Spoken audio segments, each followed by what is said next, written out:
Pagkatapos niyan, di ba, tali niyan, ilublob na yan siya dun sa dagat. Tapos magtubo na yan siya. Dadami na siya.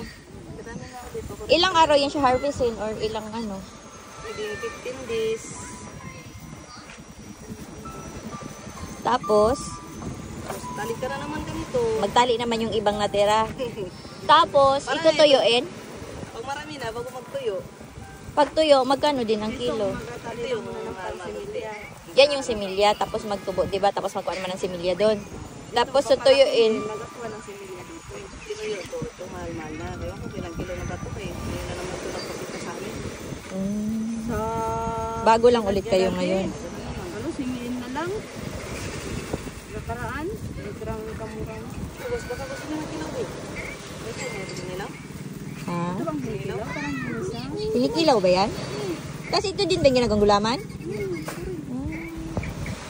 Saan kayo nakakuha ng similya? Hindi man ito ng ano? Agri? Agri? Ngayon ba? Ngayon? Sa agri. Sa ano nga? Nagsisid lang kayo dyan? Binigay kahapon sa among galing. Kalawag. Nagbiray mo, pangalawag pa na yung galing. Nakaraan na doon, hindi man tinulada. Pero marami rin nagkuha ngayon. Marami. Ano sa dulo, magkatali sila. Wow. Tapos dyan yan ipanglatag sa ano? Karagatan ng panindigan.